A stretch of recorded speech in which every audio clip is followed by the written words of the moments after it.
देखो, अभी हम लोग क्या है स्टेजेस के बारे में पढ़ रहे थे। सबसे पहले हमने इंटेंशन पढ़ा।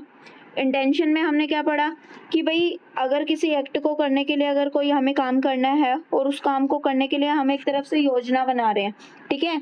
मेरा मन है कि इस पर्सन को मार देना है ना, और उस मारने का जो मेरे मन के अंदर मेरा जो मेंसरिया है, जो मेरे मन के अंदर ये बात आई है, वो मेरा इंटेंशन है, ठीक है। और इंटेंशन का हमने एक्सेप्शन पढ़ा कि जो आपका सेक्शन 120A और 120B जो है आईपीसी के अंदर क्रिमिनल कॉन्स्पिरेसी चैप्टर 5A, तो उसमें क्या होता है कि किसी क्रिमिनल एक्ट को करने के लिए आप मतलब कि प्लान बना रहे हो, ठीक है, कोई कॉन्स्पिरेसी कर रहे हो, कोई षड्यंत्र रच रहे हो, तो ये जो षड्यंत्र है ना, ये आपका पनिशेबल होगा, ठीक है। इंटेंशन को यहाँ पे पनिशेबल नहीं बताया था, लेकिन इसका एक्सेप्शन बता दिया कि आपकी आईपीसी में यहाँ पे ये एक्सेप्शन दिया हुआ है। इसके साथ में हमने कॉलरेट किया था आपका सेक्शन बीएनएस 2023 का सेक्शन 61 और 61 का सबसेक्शन 2।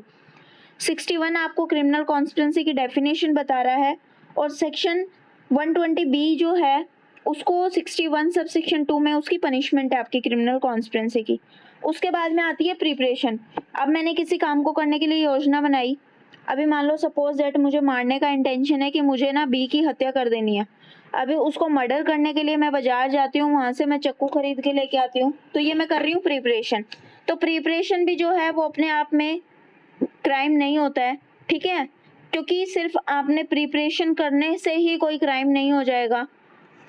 और उसके बाद में इसके एक्सेप्शंस क्या होते हैं कि अगर कोई इंडियन गवर्नमेंट है, ठीक है, इंडियन गवर्नमेंट के अगेंस्ट अगर आप युद्ध करने की वॉर करने की तैयारी कर रहे हो 122 में, ठीक है, कोई भारत सरकार के साथ में इंडियन गवर्नमेंट के साथ में कोई अच्छे रिलेशन रखने वाली कंट्री है, उसके साथ में आप उसके देश में लूटपाट करने की प्रिपरेशन कर रहे हो 126 के अंदर, ठीक है, डकैती करने की तैयारी कर रहे हो, प्रिपरेशन ऑफ डकैती 399, है ना। तो इस तरह से क्या है, जो आपका प्रिपरेशन है वो भी क्या है, क्राइम माना जाता है कुछ एक्सेप्शंस के अंदर। फिर नेक्स्ट आ जाता है अटेम्प्ट। अटेम्प्ट की जब बात करते हैं तो ये आपकी क्राइम की थर्ड स्टेज होती है, ठीक है। इसको पनिशेबल माना गया है, ठीक है। पनिशेबल माना गया है कि जैसे मान लो किसी पर्सन का इंटेंशन था मारने का, उसने अब वो बाजार गया, बाजार से उसने चाकू खरीद के लेके आया, और दूसरे दिन वो जा रहा था, बाजार में से जा रहा था, और उसने क्या करा, उसके ऊपर हमला कर दिया, चाकू से उसके ऊपर वार कर दिया, अटेम्प्ट कर दिया, कंप्लीट कर दिया। उसको आप रोक नहीं सकते, ठीक है। मतलब ऐसा कोई एक्ट जिसको आप रोक नहीं सकते, और वो उसको अगर आपने रोका नहीं गया तो वो कंप्लीट हो जाएगा। Attempt means an act which is not prevented would have resulted in full consummation of act attempted, कि अगर आपने कोई ऐसा एक्ट था जो कंप्लीट कर दिया, अभी चाकू मार ही दिया, अभी वो पर्सन बचे या ना बचे वो तो बाद की बातें हैं, लेकिन आपने तो प्रयास कर दिया ना, बताइए, आपने तो प्रयास कर दिया।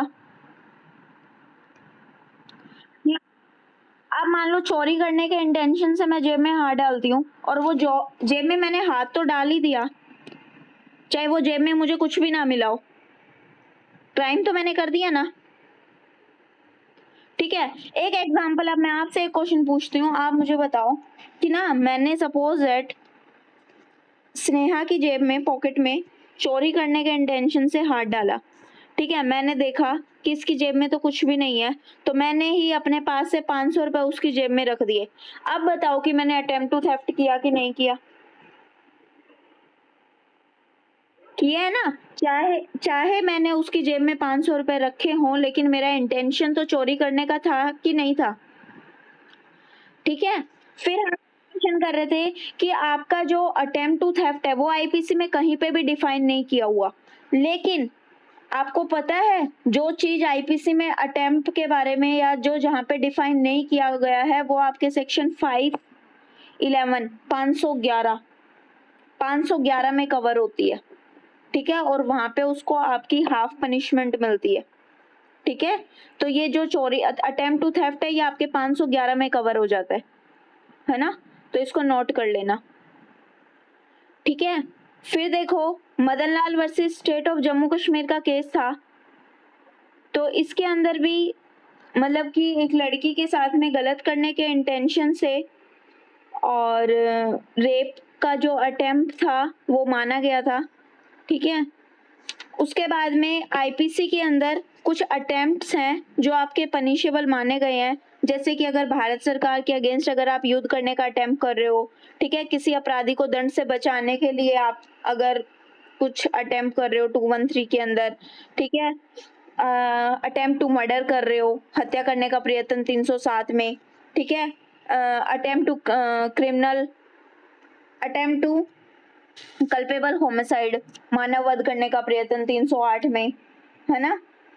उसके बाद में अटेम्प्ट टू सुसाइड 309 में, ठीक है, अटेम्प्ट टू रॉबरी एंड डकॉइटी 393, 397, 398, ठीक है, या फिर अगर नाइट के अंदर अगर मान लो हाउस ट्रेसपास 460, उसमें मतलब डेथ और ग्रीवियस हर्ट करने का अटेम्प्ट करना।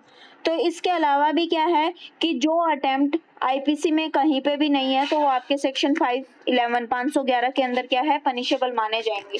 और यहाँ पे ये 511 क्या बोलता है कि जो कोई इस कोड में आपके लाइफ इम्प्रिजमेंट या फिर इम्प्रिजमेंट से दंडनीय कोई ऐसा अपराध करता है या अपराध करने का, क्राइम करने का अटेम्प्ट करेगा, तो ऐसे अटेम्प्ट में क्राइम करने की दिशा में अगर कोई एक्ट करता है तो उसके अंदर जो इस कोड के अंदर मान लो अटेम्प्ट के लिए पनिशेबल नहीं बताया गया है, तो जो उस एक्ट के लिए पनिशेबल है ना, वहां से उस एक्ट का आधा, यानी कि इस एग्जाम्पल से समझो, चोरी करने का सेक्शन 379 थेफ्ट, थेफ्ट करने के लिए पनिशमेंट कितनी है, 3 साल तक की, यही है, चेक कर लेना।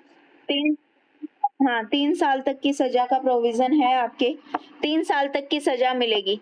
अब 379 आपकी चोरी के पनिशमेंट के बारे में बात करता है, थेफ्ट टू पनिशमेंट, ठीक है, पनिशमेंट ऑफ थेफ्ट के बारे में बात करता है। तो ये जो attempt to murder, attempt to theft है ना, ये आपके आईपीसी में तो कहीं डिफाइन नहीं है ना। तो सेक्शन 511 जो है वो ये कह रहा है कि अगर मान लो कोई ऐसा एक्ट करता है जिसमें प्रोविजंस नहीं है आईपीसी के अंदर, तो वो 511 में अटेम्प्ट में कवर हो जाएगा।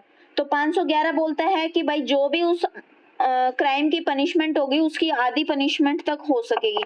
अब चोरी के लिए पनिशमेंट है 3 साल की, तो अगर वो अटेम्प्ट करता है, थेफ्ट, अटेम्प्ट टू थेफ्ट करता है, तो वो जो चोरी की पनिशमेंट है वो 3 साल की ना होके 1.5 साल की रह जाएगी कि नहीं रह जाएगी 511 में। तो अगर कोई ऐसा पर्सन अटेम्प्ट टू थेफ्ट करेगा तो वो उसकी हाफ सजा तक हो सकेगा जो उसकी मेन सजा है। क्लियर, ठीक है। अब बात आती है कि प्रिपरेशन और अटेम्प्ट के अंदर क्या डिफरेंस है। तो देखो, प्रिपरेशन जो है वो सेकंड स्टेज है और अटेम्प्ट जो है वो आपका थर्ड स्टेज है, ठीक है। तैयारी से अभिप्राय मतलब प्रिपरेशन में आप क्या कर रहे हो, आप जो अपराध को क्राइम करने के जो भी साधन हैं उनको जुटा रहे हो, ठीक है।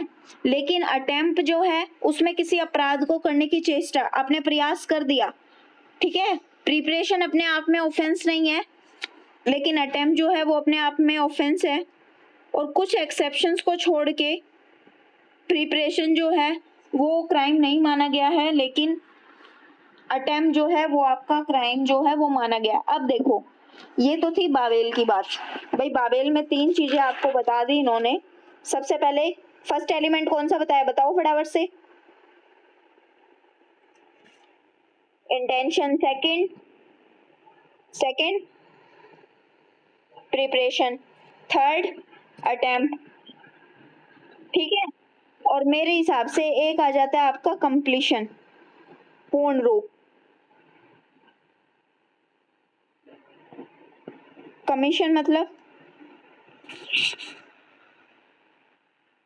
हाँ कंप्लीशन समझो आप, ठीक है। कंप्लीशन का मतलब हो गया, इंटेंशन था हत्या करने का, प्रिपरेशन करी, बाजार से जाके चाकू लेके आया, ठीक है। अटेम्प्ट के अंदर उसके ऊपर वार कर दिया चाकू से, पर्सन बच गया, ठीक है।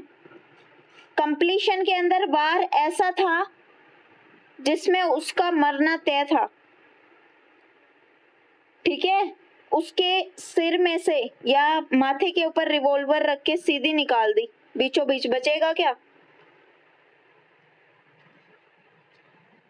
मेरा कार्य ऐसा था कि वो आदमी बचे ही ना, और ये हो गया आपका पूर्ण 302, वहां पे 307।